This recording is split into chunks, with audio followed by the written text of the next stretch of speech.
Welcome to the Whiskey Vault. I'm Daniel Whittington, Chancellor of Wizard Academy and Whiskey Marketing School. Today we're drinking some bourbon and we're talking about how to find problems in your whiskey. Not this one. This one's fine.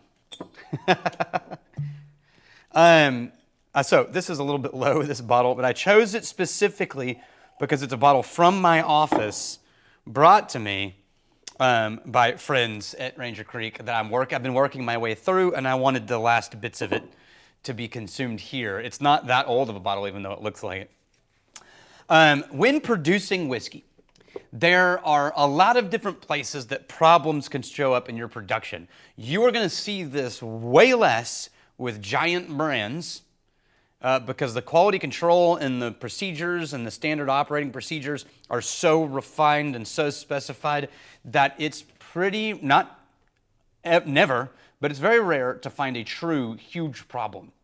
You find this way more in craft distilleries who are still trying to figure out their process and get production consistency, or a handover from one employee to another, or just a pure piece of equipment goes wrong and you find out too late, things like that.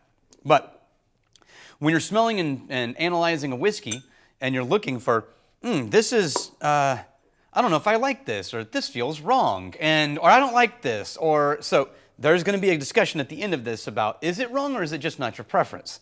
So the first place that things go wrong is your grain. When you get in your grain, it could be you have spoilage. I mean, that's a real problem. It's spoiled grain, and that will show up if you're not checking for that. If you're just keeping things stored and then kilning it or moving it through pipes, kilning it and dumping it in, and you're not checking your grain.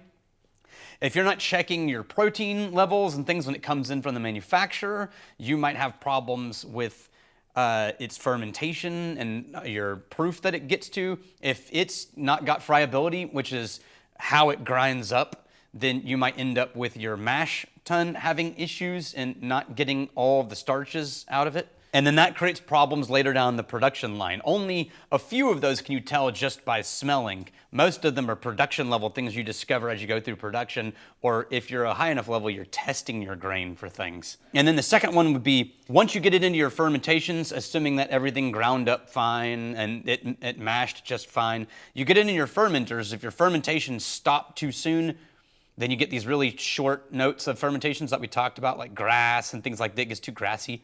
If your fermentations are too long for what you're trying to create, you get unwanted flavor production that you then need to figure out how to distill out later. Then you have running your stills. What happens if you run them too hot and you don't get enough reflux because things are just moving out of that still into the condenser? Or if you run it too slow and you get so much reflux, you don't keep some of the flavors that you really want to get out. Now, it's pretty rare to be so slow that you create problems, but it's more common to run so fast that you create problems. Then you can have a problem with your cooling water.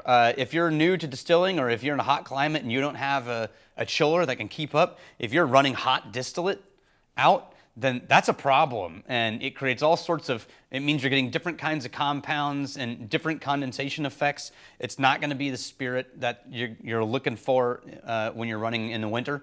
It means that your spirit coming off the still in summer and winter are gonna taste different. And then that's a problem. And then poor yeast quality, going all the way back to fermentations. Bad yeast creates problems all the way through the whole dang thing. As a matter of fact, if you had to pick one ingredient to get the most right, it better be yeast and fermentations. You can sort of fix things in different ways in other parts of the process, but a bad yeast, and that ship has sailed forever. So these are all different things, and we can talk about in a later video all the flavors that are created during those parts of the process. But first, let's drink some 36 bourbon. This is Ranger Creek Distilling and Brewing down in San Antonio, Texas. They're friends of mine. Full disclosure, I know them. I like them. So take that for what it's worth. Their 36 bourbon, when they first started releasing it, it was really small batch and these small bottles. I remember getting to try it for the first time when they started releasing it. It was really fun. And I still drink their new make of what turns into this bourbon. It's a great new make. It's a quality product from the beginning. All right, this is a standard release. This bottle, I'm going to say that we are drinking in honor of Rich Flinchbaugh. And Rich, I used the money you donated to buy a brand new bottle of this that's in the vault. But I wanted to drink the one that I was given by my friends at Ranger Creek. But Rich donated this money ages ago. We're just now getting to the Ranger Creek Rich, thank you. Cheers to you. In the nose, this is Texas corn. And this bottle was distilled by my friend Josh Gardner, who's just an all-around great human being. The original, I think T.J. Miller was one of the founders, and this was his recipe. And Alan Hall is one of the distillers, or head distiller, maybe?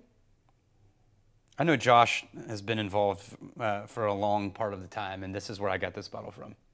So I just said corn, but I don't really go any further into it. There's this sort of nice, like, wood shop sweet grain. So I get this mix of like a grain bin corn dust and a little bit of a wood shop smell. That sort of wood oil mixed in. A soft sweetness that's almost like kettle corn.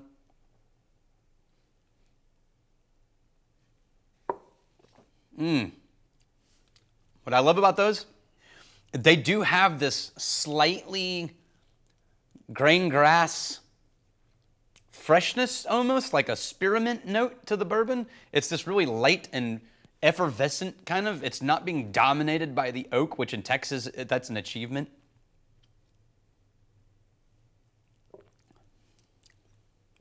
It's a honey and honey nut Cheerio and oats and grain, even though there's no oat in this. And then a slightly soft tannin bitterness to the end. But it's not oaky or dry or... I think Ranger Creek makes great bourbon, and hell yeah, Texas whiskey. It's in the, it doesn't quite have that chocolate cherry or the dark molasses sweetness if you're looking for that. This is a little bit more in the dry grass corn dust direction, but damn fine whiskeys. Okay, next part next place in your production process where things go wrong is barrels. If you kiln dried your wood, and you're going to get notes that you're not looking for if it's a new oak barrel that you wouldn't get if you were air drying or yard aging. We talked about that during a video. You can tell it's going to change things, and then where you age your barrel is going to change things. Forget the state, whether it's Texas, Kentucky, or Wyoming. That's going to change a lot. But also inside of a rick house, are you using a rick house? Are you using a dunnage? Are you using a container? Like, I think some of the Ranger Creek stuff was in containers. And if it's in a container, is it in the middle? Is it on the back side where it gets full sun, 3/4 of the day? That's all going to completely change the impact of your spirit. And each one of those things can create problems for you that you have to fix. Now, I'm going to finish this by saying, wrong is relative. And I put that in there because it's a more fun title. But wrong, like a flower in the wrong place is a weed. Right? So wrong for Kentucky might be right for Texas if it's a flavor profile you're going for. I am not talking about true faults. I'm talking about things you have to pay attention to or may have to correct later in the process. A true fault would be if your grain is spoiled. Yes, that's going to be a true fault. Or if your yeast is bad. But everything else, a long fermentation, short fermentation, run your stills hot and fast, run them low and slow, cooling consistency and barrel aging. Most of the things on this list are not actually problems unless you don't want them to happen that way. Then they become a problem for you. So the question is, as you're tasting something and you say, I don't like this one, and it's because you need to fill in the blank on that next sentence. Why do you not like it? Is it too oaky? Is it too fruity? Is it too fill in the blank? And then you can trace that back to a production part of the process, and you'll have an idea of maybe something they're doing in their production that is resulting in something that you don't like in the final product. This is how you do quality control on products when you're in a distillery and you're looking at aged and you're trying to figure out what you have to work with and did it go wrong and what you need to do next. You figure all of these things out and be objective to know that just because you don't like it doesn't necessarily mean it's a fault and that something's wrong with the whiskey.